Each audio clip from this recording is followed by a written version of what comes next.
ఏక మనస్సు అనే అంశాన్ని గురించి నాకు ఇవ్వబడినది. బైబిల్ గ్రంథం నుండి 2వ సమూయేలు 7వ అధ్యాయము 28-29 వచనాలు మరియు యోహాను సువార్త 17వ అధ్యాయము 9 నుంచి 19 వచనాలు మనం చదువుకొని ఉన్నాము. అయితే మొదటిగా ఈ శిలువ శ్రమ దానాల్లో నన్ను 16వ రోజున నన్ను మీ ఎదుట నిలబెట్టిన దేవదేవునికి స్తోత్రాలు చెల్లిస్తున్నాను. ఈ అవకాశం ఇచ్చిన పాస్టర్ గారికి మరియు సంఘ పెద్దలకి నా వందనాలు తెలియజేస్తున్నాను. మరియు కూడి వచ్చిన మీ అందరికీ సంఘమంతటికి కూడా నా హృదయపూర్వక వందనాలు చెల్లిస్తున్నాను. మొట్టమొదటిగా మరి 2వ సమూయేలు గ్రంథం నుండి 7వ అధ్యాయం మనం ఒకసారి ధ్యానిద్దాము.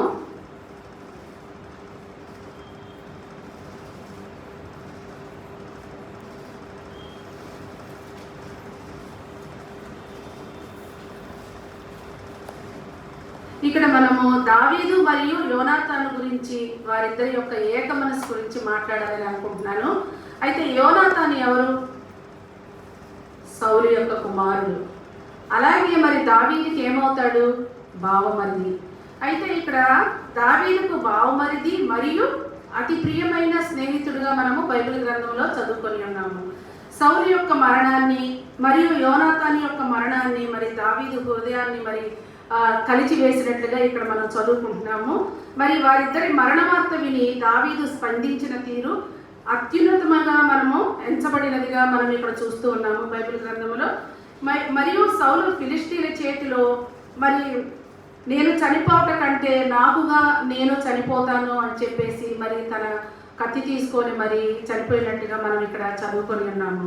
అయితే మరి ఒక సౌలుని నేనే చంపానని చెప్పేసి ఒక అమాలేకుడు మరి దావీదు దగ్గరకు వచ్చేసి మరి చెప్పినప్పుడు దావీదు ఏమంటాడంటే మరి వెంటనే అతన్ని తన జనులను పిలిచి చంపించమని చెప్తాడు. ఎందుకంటే దావీదుకి సౌలు దొరికినప్పుడే మరి అతడు అభిషిక్తుడు అని చెప్పేసి సౌలును వదిలిపెట్టాడు. అయితే దీనిని బట్టి మరి దావీదు యొక్క రాజనీతి కానీ దావీదు యొక్క ఒక అభిషక్తుడికి ఇచ్చిన వాల్యూ కానీ మనం ఎంతో గొప్పగా మనం ఈ గ్రంథంలో చదువుకున్నాము. అదేవిధంగా దావీదు దేవునికి హృదయానుసారుడు అని చెప్పడానికి ఇది ఒక మరి ఎగ్జాంపుల్గా మనం చెప్పుకోవచ్చు. అదేవిధంగా 2వ సమూయేలు గ్రంథము 1వ అధ్యాయము 26వ వచనం ఒకసారి చూద్దాము. 2వ సమూయేలు గ్రంథము 1వ అధ్యాయము 26వ వచనము. సహోదరుడా యోనాతానా, నీవు నాకు అతి మనోహరుడవై ఉంటివి. నీ నిమిత్తము నేను బహు శోకము నందుచున్నాను. నా యందు నీకున్న ప్రేమ బహు వింతైనది. స్త్రీలు చూపు ప్రేమ కంటేను అది అధికమైనది. అయితే మరి ఏమంటున్నాడు యోనాతాను గురించి? నా సహోదరుడా యోనాతానా, నీవు నాకు అతి మనోహరుడివై ఉంటివి. నీ నిమిత్తము నేను బహుశోకము నందుచున్నాను. నా యందు నీకున్న ప్రేమ బహు వింతైనది.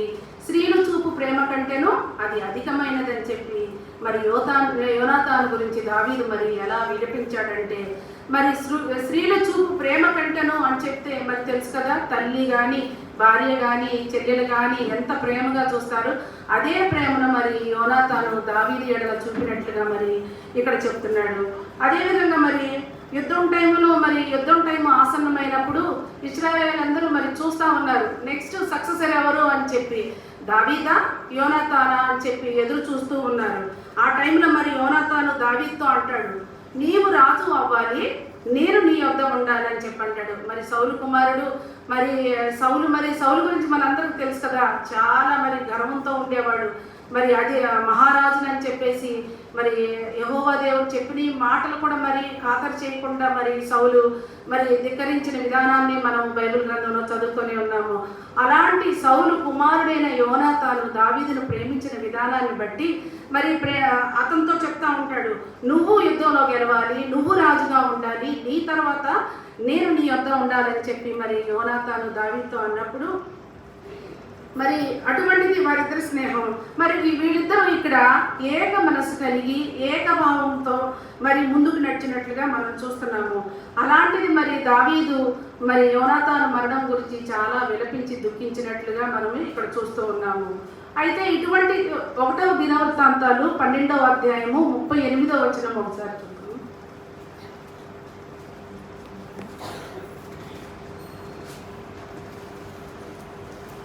ఇశ్రాయేలులో కడమవారందరూ ఏక మనస్కులై దావీదును రాజుగా నియమింపవాలని కోరి ఉండరి. మరి యుద్ధం టైం కదా, ఎవరు రాజు అని చెప్పి అందరూ ఎదురు చూస్తూ ఉన్నారు కదా. అయితే ఇశ్రాయేలు జనాంగం అంతా కూడా మరి సౌలు దుష్టుడు అని చెప్పేసి మరి దావీదు వైపు మరి మొగ్గు చూపినట్టుగా వారందరూ కూడా ఏకమనస్కులై మరి దావీదును రాజుగా నియమించాలని చెప్పి ఇక్కడ వీరందరూ కూడా ప్రార్థనలు చేస్తూ ఉన్నారు. మరి ఇటువంటి స్వభావం ఉన్న దావీదును మరి మరింత హెచ్చుగా మరి యెహోవా దేవుడు ఆశీర్వదించినట్టుగా మనం చూస్తూ ఉన్నాము. అప్పటికే మరి దావీదు యూదుల రాజుగా ఉన్నాడు. తర్వాత మరి ఎంటైర్ యునైటెడ్ ఇజ్రాయేల్కి 12 గోత్రాలు, ఎంటైర్ యునైటెడ్ ఇజ్రాయెల్ అంటే 12 గోత్రాలకు చెందినవారు అనమాట. ఈ 12 గోత్రాలకు కూడా మరి అధిపతిగా చేసి మహారాజుగా పట్టాభిషేకం చేస్తాడు యెహోవా దేవుడు. మరి ఆ టైంలో మరి హెబ్రోన్ని క్యాపిటల్గా పెట్టుకొని దావీదు ఆల్రెడీ అక్కడ రాజుగా మరి అతను అభిషిక్తుడుగా ఉన్నాడు. అలాంటిది మరి సౌలు చనిపోయిన తర్వాత తన కుమారుడైన ఇష్బోషెతు చనిపోయిన తర్వాత కూడా దేవుడు మొత్తం రాజ్యాన్ని దావీదుకు అప్పచెప్పినట్లుగా చూస్తూ ఉన్నాం ఇక్కడ. అయితే మరి 2వ సమూయేలు గ్రంథము 5వ అధ్యాయము 4వ వచనం ఒకసారి చూద్దాం.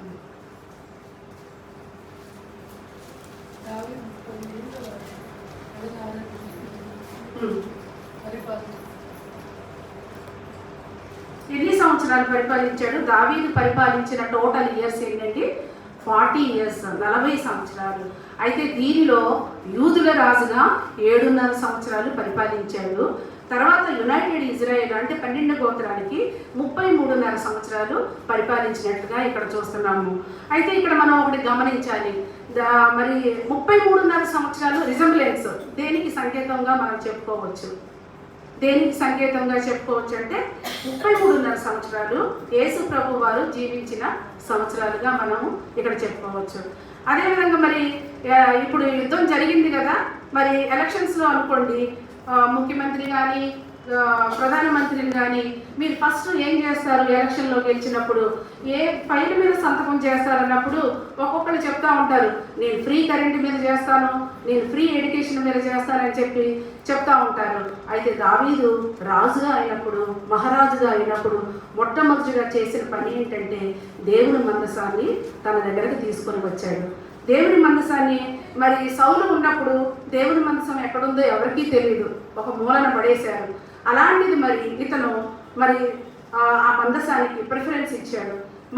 మనుషులమైతే మనం ప్రజల కోసము మరి ఆ ఫైల్ మీద సంతకం చేస్తాము, నేను ఫస్ట్ ఇలా ఇవ్వాలనుకుంటున్నాను, నేను ఇలా చేయాలనుకుంటున్నాను అని చెప్పి మరి డాంబికాలు పోతారు. అయితే దావీదు మాత్రము చాలా సౌమ్యుడిగా దేవునికి వినయ విధేయత భక్తితో మరి దేవుని మందసాన్ని తీసుకొని వచ్చాడు.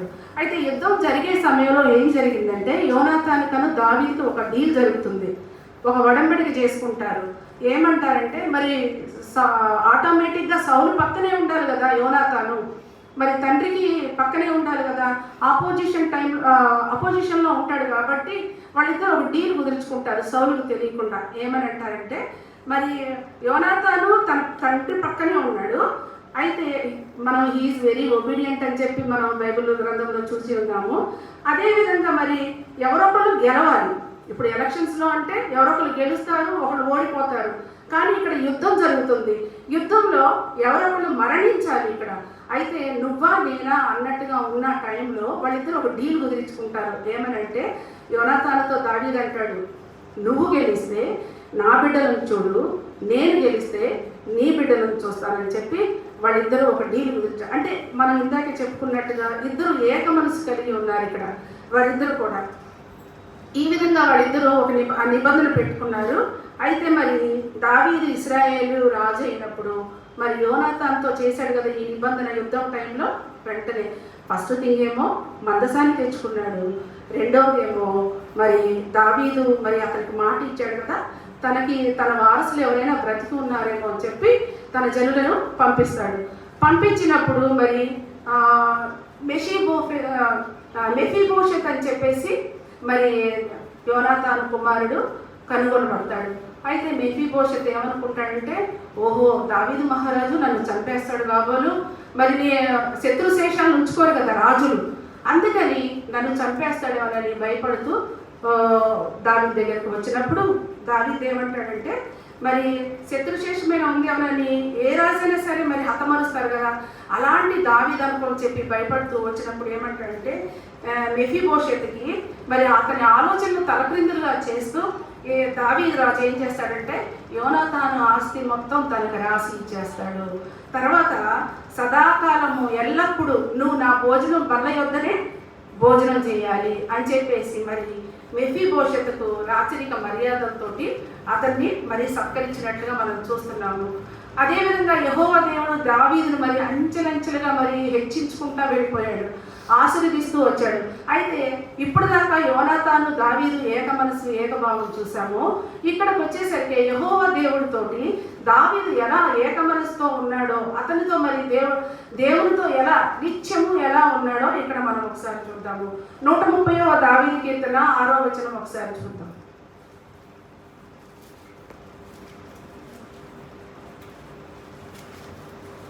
130వ దావీదు కీర్తన 6వ వచనం.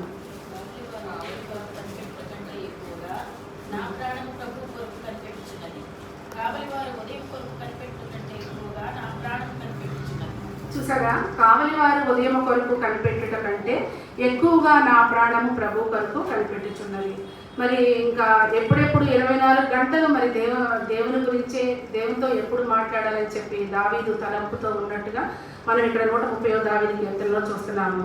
అయితే ఏమంటాడంటే నాతాను ప్రవక్తను పిలిచి, బాగానే ఉందయ్యా, యుద్ధంలో అయితే నేను గెలిచాను, బాగానే ఉంది, మరి నేను పడుకునే టయానికి దేవుని మందసము డేరాల్లో ఉండటం నాకు నచ్చట్లేదు, నేను ఎలాగైనా సరే దేవుని మందిరాన్ని కట్టించి మందిరంలో దేవుని మందసాన్ని నేను పెట్టాలని చెప్పి నాతాను ప్రవక్తతో అన్నప్పుడు ఏమంటాడంటే నాతాను ప్రవక్త, ఓకే, మరి నిన్ను దేవుడు అంచెలంచెలుగా అభివృద్ధి చేసుకుంటా ఆశీర్వదించుకుంటా వెళ్తున్నాడు కదా, నువ్వేం చేయాలనుకుంటా చెయ్యి, నీ ముందుగా దేవుడు నడుస్తున్నాడు కాబట్టి యెహోవా దేవుడు నువ్వేం చేయాలనుకున్నావు అది చెయ్యి అని చెప్పి నాతాను ప్రవక్త దావీదుకి సలహా ఇచ్చి వెళ్తాడు. అయితే వెంటనే ఆ రాత్రి నాతాను ప్రవక్తతో మరి యెహోవా దేవుని వాక్కు ప్రత్యక్షమై ఏం చెప్తుందంటే, నేను ఎప్పుడైనా అడిగానా నా మందిరం కట్టించమని? నేను ఎప్పుడూ డేరాల్లోనూ గుడారాల్లోనే కదా నేను నివసించింది, నేను ఎప్పుడూ అడగలేదు కదా అంటే దావీదు అంతకుముందు నాతానుతో అంటాడు, నేను పట్టు పరుపులు బెడ్ల మీద నేను పడుకుంటున్నాను, నాకు నిద్ర పట్టట్లేదు, దేవుని మందసము అక్కడ డేరాల్లో ఉంటుంటే నాకు నచ్చట్లేదు, మరి నేనేమో ఇంత ఎంజాయ్ చేస్తున్నాను, అలాంటిది మరి దేవుని మందిరం కట్టే వరకు నేను కిందే పడుకుంటానని చెప్పి మరి నాతానుతో ప్రవక్తతో అంటాడనమాట. అయితే అప్పుడు మరి యెహోవా దేవుడు అంటున్నాడు, నేను ఎప్పుడైనా అడిగానా మరి, నేను మందిరం కట్టించమన్నానా? నేను చెప్పినప్పుడు దావీదుని కట్టించమను, వెళ్ళి చెప్పు, నువ్వు దావీదుతో చెప్పు, అతని చేతులు రక్తసిక్తమైపోయి ఉన్నాయి, అతను నా మందిరం కట్టడానికి వీలు లేదు అని చెప్పి మరి నిజమే కదా, మంచి వారియర్ దావీదు, మరి మంచి వారియర్గా మనము చూస్తున్నాము దావీదుని. అందుకని మరి ఎంతమందిని చెప్పాడో కూడా మరి దావీదుకే లెక్కలేదు. అలాగా మరి నాతాను ప్రవక్త 2వ సమూయేలు 7వ అధ్యాయము 12-13 వచనాలు ఒకసారి చదువుతున్నాను. 2వ సమూయేలు 12వ అధ్యాయము 7వ అధ్యాయము 12-13 వచనాలు. నీవు నీ పితరులతో కూడా నిద్రించి తరువాత నీ గర్భంలో పుట్టి నుండి వచ్చిన నీ సంతతిని ఎక్కించి రాజ్యములకు అతన్ని స్థిరపరచదు. అతడు నా నామ కొరకు ఒక మందిరమును కట్టించును, అది నీ రాజ్య సింహాసనము నేను నిత్యము స్థిరపరచును. అయితే ఇక్కడ మరి ఆయన సంకల్పాన్ని మరి ఇతరేమో దావీదేమో నేను సరళీ గృహంలోనే నివసించుట పరుండుట కాదు కదా ప్రభువా, మరి నేను నీకు గుడారాన్ని ఏర్పరుస్తాను, మరి నీ ఆలయంలో కూర్చిన నాకు ఆసక్తి నన్ను భక్షించుతున్నది అని చెప్పి మరి దావీదు యొక్క సంకల్పాన్ని కోరికను మరి ఏమంటున్నాడంటే ఇక్కడ దావీదుతో యెహోవా దేవుడు నిబంధన చేసుకుంటాడు. డేవిడ్ కోవెనెంట్ అని చెప్పేసి ఈ టైంలో మరి నిత్య నిబంధన చేసుకుంటున్నట్టున్నాడు. అయితే నీతో నేను నిత్య నిబంధన చేసుకుంటున్నాను, నీ రాజ్యాన్ని నేను స్థిరపరుస్తాను. ఎలా స్థిరపరుస్తాను అంటే తరతరాలకు స్థిరపరుస్తాను. ఒకవేళ నీకు పుట్టిన నీ పిల్లలు నాకు వ్యతిరేకంగా జీవిస్తే నేను శాశ్వతంగా ఎడబాయను. వారు చేసిన తప్పును బట్టి గద్దించి శిక్షించి అయినా సరే నీ రాజ్యాన్ని స్థిరపరుస్తానని చెప్పి మరి దావీదుతోటి నిబంధన చేసుకుంటాడు. మరి ఎవరికైనా ఏ తల్లిదండ్రులకైనా ఇంకెంతకంటే సంతోషం ఏముంటుంది? ఇక దావీదు సంతోషం ఇంత అంతా కాదు. ఏ తండ్రి అయినా సరే మరి తనకన్నా తన బిడ్డలను ఇంకా హెచ్చుగా ఆశీర్వదిస్తాను, దీవిస్తాను అంటే మరి ఎంత సంతోషం అండి. ఈ విధంగా మరి దావీదు దేవునికి మరి ఎంతగానో కృతజ్ఞతలు చెప్పినట్టుగా చెల్లించి దేవునికి సాగిలపడి, ప్రభా నీవు నా కుటుంబం మీద చూపిన నీ కటాక్షము గొప్పదని చెప్పేసి ఎంతగానో స్తుతించాడు.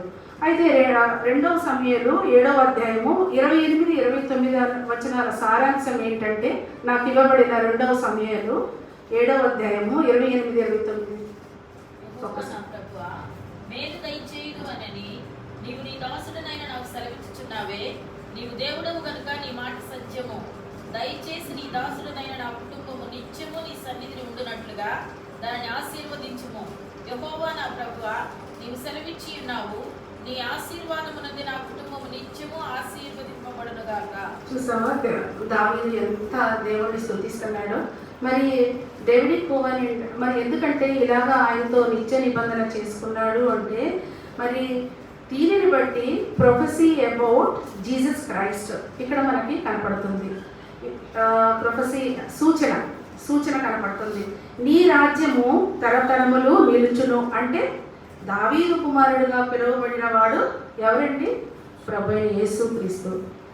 యేసుక్రీస్తు రాజ్యం అనగా యూదా రాజ్యము. యూదా రాజ్యం అనగా దేవుడు చేసిన దావీదుకి దేవుడు చేసిన వాగ్దానము. మరి దావీదు ఏ గోత్రానికి చెందినవాడు? యూదా గోత్రానికి చెందినవాడు. దీనిని బట్టి ప్రవచన నెరవేర్పు ఏంటంటే, దావీదుతో మొదలైంది రాజ్యం. అక్కడి నుంచి యూదుల రాజుగా, దావీదు కుమారుడుగా యేసుక్రీస్తు పిలువబడ్డాడు. అయితే ఈ విధంగా మరి 2 సమూయేలు 7వ అధ్యాయము యొక్క ప్రాధాన్యత దావీదు యొక్క సంతతి, దాని నుంచి మనకి యేసుక్రీస్తు ప్రభు రావటం అన్నమాట.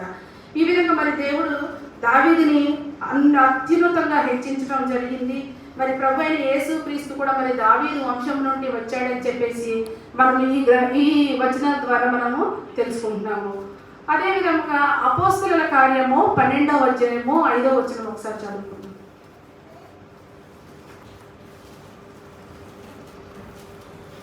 అపోస్తలుల కార్యము 12వ అధ్యాయము 5వ వచనం. సంఘమైతే అతని కొరకు అత్యాశక్తితో దేవునికి ప్రార్థన చేయుచుండెను. అయితే ఇక్కడ ఏంటంటే, హేరోదు దినముల్లో మరి కొందరిని బాధ పెట్టాలని, కొందరిని అంటే శిష్యులని, తన శిష్యులను మాత్రమే కొందరిని బాధ పెట్టాలని బలాత్కారంగా మరి పట్టుకొని యోహోను సహోదరుడైన యాకోబును మరి ఖడ్గంతో చంపించాడు. ఎందుకంటే యూదులు సంతోషపడతారని.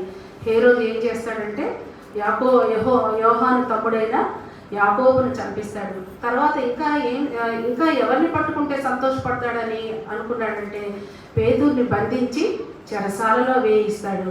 ఈ విధంగా హేరోదు చేసిన పనులకు ఈ యూదులంతా సంతోషపడతారని చెప్పి ఆ పనులు చేశాడు. అయితే నెక్స్ట్ డే మరి పేతురుని చెరసాలలో వేయించి చంపించాలని చెప్పి ప్లాన్ చేశాడు హేరోదు రాజు. అయితే మరి పేతురు చెరసాలలో ఉంచబడినప్పుడు సంఘం అయితే మరి అతని కొరకు అత్యాశక్తితో మరి దేవునికి ప్రార్థన చేసినట్టుగా చూస్తున్నాము. అయితే మరి హేరోదు ఎంతో బందోబస్తు చేస్తాడు మరి పేతురుకి. అయితే కూడా మరి ప్రభుదూత అతని దగ్గరకు వెళ్ళి త్వరగా లెమ్మని చెప్పి అతన్ని లేపగా సంకెళ్ళు అతని చేతుల నుండి ఊడిపడిపోయాయి. అయితే అప్పుడు దేవుని దూత ఏమంటుందంటే, త్వరగా నువ్వు నడుము కట్టుకొని చెప్పులు తోడుకొని బయలుదేరు, నాతో రమ్మని చెప్పేసి మరి పేతురుని బయటికి తీసుకొని వచ్చినప్పుడు పేతురు ఏమనుకుంటున్నాడంటే, ఇదంతా నేను దర్శనంలో చూస్తున్నానని చెప్పి మరి పేతురు తలస్తూ దూత ఏ మాట అయితే చెప్పిందో దాని ప్రకారం దూతతో పాటు బయలుదేరి వస్తాడు. అయితే ఇక్కడ మనకి యోహాను తల్లి అయిన మరియ ఇంట్లో మరి అక్కడ వదిలి వెళ్తుందన్నమాట. ఆ టైంలో మరి ఇంట్లో అందరూ సంఘమంతా కూడి ప్రార్థన చేస్తూ ఉంటారు ఏక మనసుతోటి.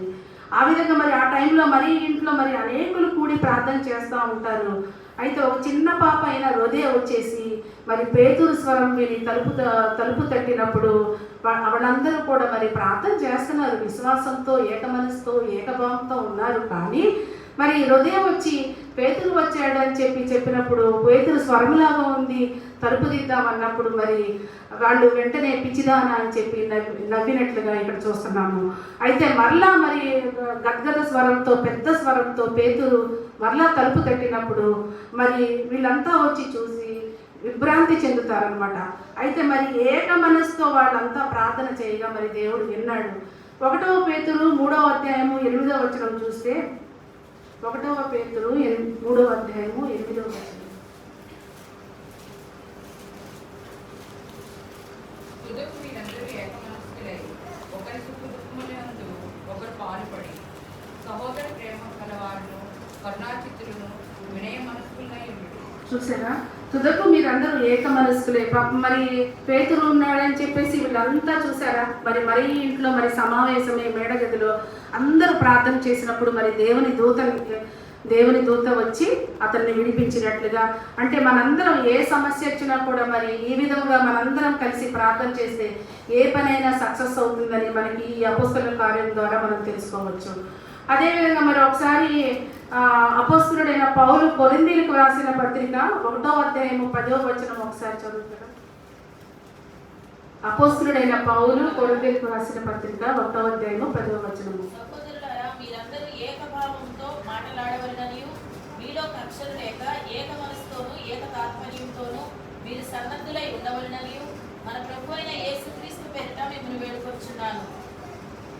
అయితే ఇక్కడ మరి అపోస్తలుడైన పౌలు చెప్తున్నాడు, మీరందరూ ఏకభావంతో మాట్లాడవలెననియు, మీలో కక్షలు లేక ఏక మనసుతోనూ ఏక తాత్పర్యంతోనూ మీరు సన్నద్ధులై ఉండవలెనని.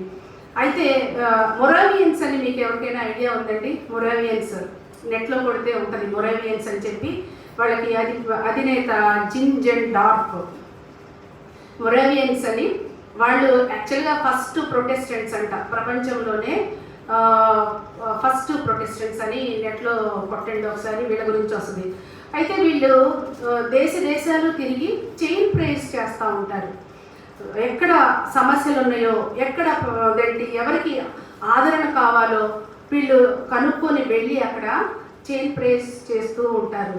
అయితే చిన్నపిల్లలేంటి, పెద్దలేంటి, స్త్రీలేంటి, యవనస్తులేంటి అందరూ కూడా మరి ఈ ప్రార్థనలో ఈ జెన్ డార్ఫ్ అని చెప్పి 100 సంవత్సరాలు చైన్ ప్రేయర్స్ నడిపాడంట. 100 సంవత్సరాలు కంటిన్యూస్గా. అయితే ఇతను చాలా ఫేమస్ అయిపోయాడు ఈ ప్రపంచంలోనే, అతను చాలా ఫేమస్ వీళ్ళు. అయితే వీళ్ళు దేశాలు తిరిగి ప్రార్థనలు చేసుకుంటూ వెళ్తూ ఉన్నారు. ఒకరోజు వీళ్ళు ఓడ ప్రయాణం చేయాల్సి వచ్చి ఓడలో ప్రయాణం చేస్తూ ఉంటారు. అయితే మనందరికీ తెలుసు సూజన్నా వెస్లీ అని చెప్పి. ఐడియా ఉందా? సూజన్నా వెస్లీ మదర్ ఆఫ్ మెథడిస్ట్ అని పిలుస్తారు. ఆమెకి 2 కొడుకులు, జాన్ వెస్లీ అని చెప్పి, చార్లెస్ వెస్లీ అని చెప్పి 2 పిల్లలు ఉంటారు. అయితే జాన్ వెస్లీ మరి చాలా ఫేమస్, మంచి టీచింగ్ అనమాట. వాళ్ళిద్దరు కూడా as a children consciously or unconsciously will apply the example teachings. వాళ్ళంతా అసలు ఎంత అత్యుత్తమైన బోధనలో వాళ్ళు శిక్షణ పొందిన వాళ్ళలాగా అంత ఎవరినైనా మెస్మరైజ్ చేసి మార్చేస్తారు. అలాంటి మరి జాన్ వెస్లీ ఇంగ్లాండ్కి చెందినవాడు. మరి అమెరికాకు వెళ్ళి తన సువార్త చెప్పి వస్తూ ఉన్నాడు. అతను కూడా ఈ ఓడలో ప్రయాణం చేయాల్సి వచ్చింది. అయితే ఆ టైంలో మరి ఓడ మరి మధ్యకి రాగానే, మరి సముద్రం మధ్యకి రాగానే భయంకరమైన తుఫాన్ వస్తుంది అనమాట. భయంకరమైన తుఫాన్లో మరి వాళ్ళకి అనౌన్స్మెంట్స్ వినపడిపోతూ ఉంటాయి. ఏమనంటే మరి జాగ్రత్త, మరి మేమైతే అష్యూరెన్స్ ఇవ్వలేము, మీకు మీరుగా మరి ఏమైనా ప్రయత్నాలు చేసుకోండి, ఎవరైనా ఈత వచ్చిన వాళ్ళు మరి సముద్రంలో మరి స్విమ్ చేసుకుంటూ బయటకు వెళ్ళండి అని చెప్పి అనౌన్స్మెంట్ జరుగుతూ ఉంటే ఇంకా అందరూ కల్లోలంగా ఓడలో ఉన్న ప్రతి ఒక్క ప్రయాణికుడు పరిగెత్తుతూ ఉంటారు. ఏం చేయాలి అని చెప్పి పరిగెత్తుతూ ఉంటే ఇక్కడ మొరేవియన్స్ ఉన్నారు కదండి, చైన్ ప్రేయర్ వారియర్స్. వీళ్ళు వెంటనే జిన్ డార్ఫ్ వీళ్ళని పిలిచేసి రండి అని చెప్పి ఒక చోట కూర్చొని ప్రార్థన చేస్తూ ఉంటారు. అయితే ఇంకా వీళ్ళ ప్రార్థనలు మనకు తెలుసు కదా, చైన్ ప్రేయర్స్. అయితే జిన్ డార్ఫ్ వీళ్ళందరినీ కూర్చోబెట్టి ఏమవదు, మనకేం జరగదు, దేవుడే చూసుకుంటాడని చెప్పేసి వీళ్ళంతా ఒక చోట చేరిపోయారు. ఇక ప్రార్థన, వర్షిప్, దేవుడి స్తుతి. ఇక మర్చిపోయారు అక్కడ వాతావరణాన్ని, మరి తుఫాన్ వస్తుందని జనాలు పరిగెత్తడం వాళ్ళకి వినిపించట్లేదు. ఎందుకంటే ఇంకా వాళ్ళు అదేంటి ఆ చైన్ ప్రేయర్స్కి అలవాటు పడిపోయి ఉన్నారు కదా, దేవుడిని స్తుతించడం, ఎంజాయ్ చేస్తున్నారు. అయితే జాన్ వెస్లీ అప్పటికే చాలా దిగులుగా ఉన్నాడు. జాన్ వెస్లీ ఏంటి అమెరికన్ పీపుల్కి ఎంత సువార్త చెప్తున్నా కూడా మారట్లేదు, ఏంటి ఎలా చెప్పాలి వీళ్ళని, నేను ఎలా కన్విన్స్ చేయాలి, ఎట్లా వీళ్ళని నేను చేయాలని చెప్పి చాలా డిస్ట్రెస్ తోటి, చాలా బాధతో, ఏంటి నేను సక్సెస్ అవ్వలేకపోతున్నాను, ఈ అమెరికన్స్ని మార్చలేకపోతున్నాను అని చెప్పి బాధపడుతూ ఉన్న సమయంలో వీళ్ళు మళ్ళీ ఇటువైపు చూస్తేనేమో భయంకరమైన తుఫాను, ఎవరికి వాళ్ళు పరిగెత్తుతున్నారు, ఏంటి ఇదంతా అని చెప్పి అలజడిగా ఉండి అటువైపు చూస్తే మొరోవియన్స్ హ్యాపీగా ప్రార్థనలు చేస్తున్నారు, మంచిగా దేవుని స్తుతిస్తున్నారు. అప్పుడు వాళ్ళ దగ్గరకు వెళ్తాడు. వెళ్ళి ఏంటి మీకేం భయం లేదా, మీకేమి బాధ అనిపించట్లేదా, చనిపోతున్నాం మనము అంటే వాళ్ళు అంటారనమాట, మేము ఆల్రెడీ దేవునికి ప్రార్థన చేస్తున్నాము ప్రభా, ఇది మాకు లాస్ట్ డే అయితే, this is the last day, please save us.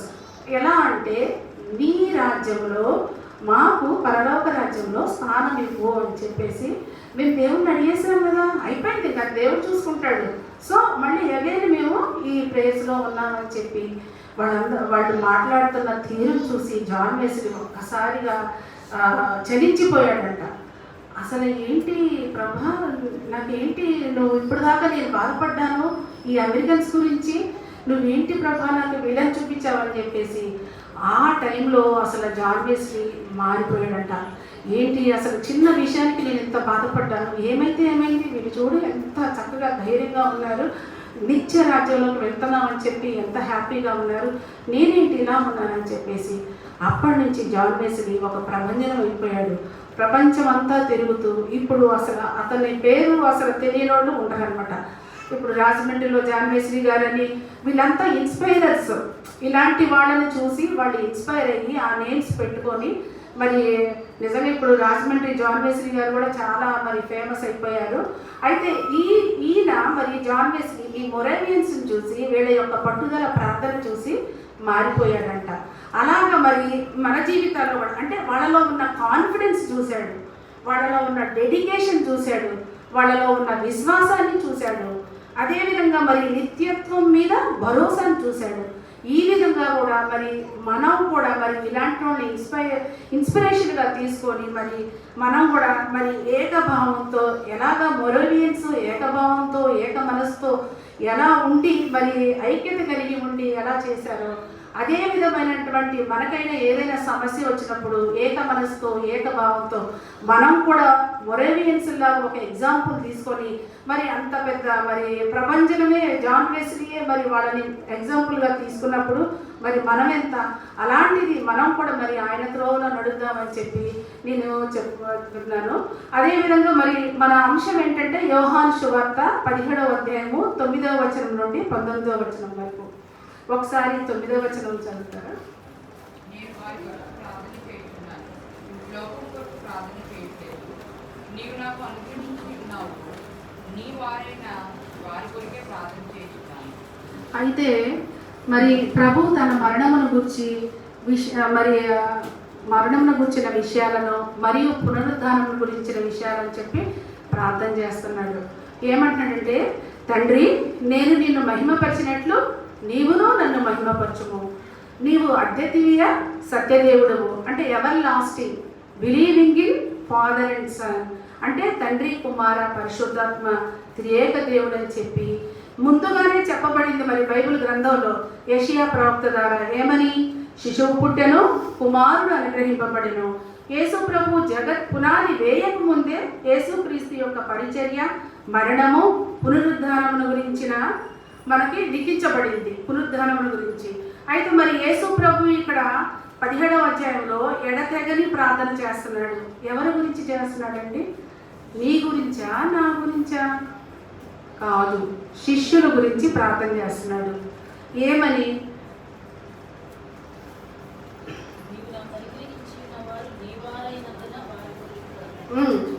అయితే శిష్యుల గురించి ఏమని ప్రార్థన చేస్తున్నాడంటే, తండ్రి నీవు ఏ పని నిమిత్తం అయితే పంపావో అది నేను కంప్లీట్ చేశాను, కనుక ఈ సృష్టింపరకు నీవు నాకు ఏ మహిమైతే ఇచ్చావో అదే మహిమతో నేను నీ యొద్దకు వచ్చుచున్నాను, అట్టి మహిమలోనికి నన్ను తీసుకువెళ్ళని చెప్పి ప్రార్థన చేస్తున్నాడు.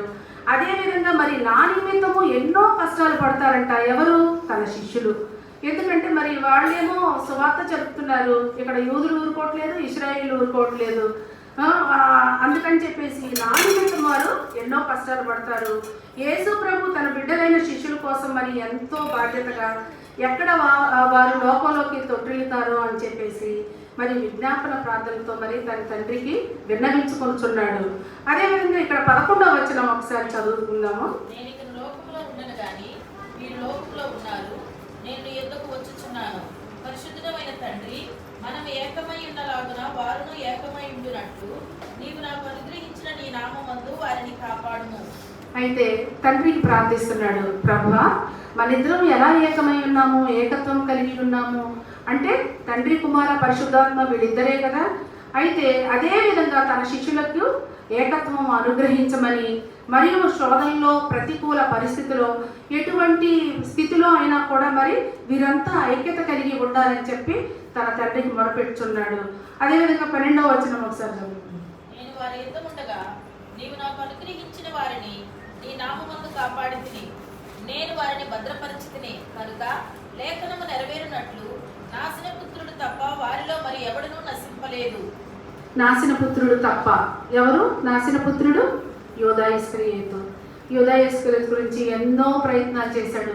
ఎంత దుర్మార్గుడైనా సరే రక్షించాలని యేసు ప్రభు ఎన్నో ప్రయత్నాలు చేసే, దేవునికి విరోధంగా ఉండినా కూడా అతన్ని కూడా మిగతా శిష్యులతో పాటు మరి సమానంగా చూశాడు.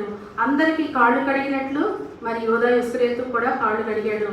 చివరి వరకు కూడా తన ప్రేమను పంచుతూ వచ్చాడు. అయినా కూడా మరి ఇస్కరియోతు యూదా మాట వినలేదు. అందుకని ప్రభు వాడిని విడిచిపెట్టాడు. నాశన పుత్రుడు తప్ప అని చెప్పి ఇక్కడ మెన్షన్ చేస్తున్నారు. అదేవిధంగా మరి 14వ వచనము వారికి నీ వాక్యం ఇచ్చి ఉన్నాను, నేను లోక సంబంధిని కానట్టు వారును లోక సంబంధులు కారు కనుక లోకము వారిని ద్వేషించును. మనం ముందే చెప్పుకున్నాం కదండి, మరి వాళ్ళని లోకం ద్వేషిస్తుంది. ఎందుకంటే ఆయన సువార్త చెప్పే వాళ్ళందరినీ మరి వీళ్ళంతా ఒప్పుకోరు కదా. యూదులు ఇశ్రాయేలు అంతా మరి ఒప్పుకోరు కాబట్టి మరి నేను ముందుగానే మరి ప్రార్థన చేస్తున్నాడు, తండ్రి వీరిని లోకం ఒప్పుకోదు, వీరు లోక సంబంధులు కాదు కాబట్టి నా సంబంధులు అంటే పరలోక రాజ్య సంబంధులు కాబట్టి వీరిని అంటే హోలీ స్పిరిట్ వీళ్ళకి అందజేస్తున్నాడు, పరిశుద్ధాత్మలు ఇస్తున్నాడు. అదేవిధంగా వాక్యం ద్వారా వాళ్ళని ప్రతిష్ఠ చేస్తున్నాడు. నీ వాక్యం ద్వారా ప్రజలకు నీ జనులకు ప్రేమను పంచినట్లుగా వారిని బలపరచమని ప్రార్థిస్తున్నాడు ఇక్కడ. అదేవిధంగా మరి నా శిష్యులు చెప్పిన వాక్యం ద్వారా ఎంతమంది జనులైతే రక్షణ పొందుతారో వారందరూ కూడా ఏక మనసు కలిగి ఉండాలని చెప్పి ప్రార్థిస్తున్నాడు. తండ్రి, నీవు నా పట్ల ఉంచిన ప్రేమను నేను నా శిష్యులకు తెలియజేస్తున్నాను. అదేవిధంగా వారు దేవుని వాక్యం ద్వారానే కాక దేవుని ప్రేమను కూడా వివరించడానికి బయలుపరచడానికి వారికి సహాయం చేయమని చెప్పి తండ్రిని వేడుకుంటున్నాడు. ఈ విధంగా మరి మరణానికి అప్పగింపబడే ముందు తండ్రికి తన శిష్యుల మీద ఆయన కాపుదల భద్రత దయచేయమని ప్రార్థిస్తున్నాడు. మరి చివరగా మనం ఏం నేర్చుకున్నామండి? ప్రభు శిలువ మరణము ఎంతో మరి వేదనకరంగా అని చెప్పి చెప్పుకున్నాము. అయినప్పటికీ మరి ఆయన్ని మహిమపరచాలి, తన తండ్రిని మహిమపరచాలి కాబట్టి ఆ కార్యము లేఖనముల నెరవేర్పు ఇక్కడ జరుగుతుంది. తండ్రి చిత్తమై ఉన్నది. అదేవిధంగా మరి భక్తుల మరణము మరి దేవునికి ఇష్టమైనదిగా, ఘనమైనదిగా మరియు దేవుణ్ణి మహిమపరిచేదిగా ఎంచబడింది. ఎలాగంటే మరి పేతురు, యోహాను, యాకోబు మరి మిగతా శిష్యులందరూ కూడా ఆయన్ను మహిమపరిచి మరణము నొందిన వారే. ఈ విధంగా మరి యేసుక్రీస్తు దేవుడనియు ఆయనను అంగీకరించడం ద్వారా మనకు నిత్యజీవము కలుగుతుందని మనం విశ్వసించాలి. కనుక ప్రభు మన పాపముల కొరకు చనిపోయారు, తిరిగి లేచారు. ఈ 4 సువార్తల సత్యాన్ని మనం నమ్మితే మనకి రక్షణ కలుగుతుంది, మనం పరలోక రాజ్యానికి అర్హులం అవుతాము. మరి కనుక అపోస్తలుడైన పౌలు ఫిలిప్పీయులకు రాసిన పత్రిక 2వ అధ్యాయం 1వ వచనంలో ఏమని చెప్తున్నాడంటే, మనందరము ఏక మనస్కులగునట్లు ఏక ప్రేమ కలిగి ఏక భావము గలవారుగా ఉండి ఒకరినొకరు సహవాసము కలిగి ఉండి ఆదరణ విషయంలోనూ మరియు దేవుని ప్రేమ యందు ముందుకు కొనసాగుదామని చెప్పి ఈ వాక్యం ద్వారా తెలియజేస్తున్నాడు అపోస్తలుడైన పౌలు.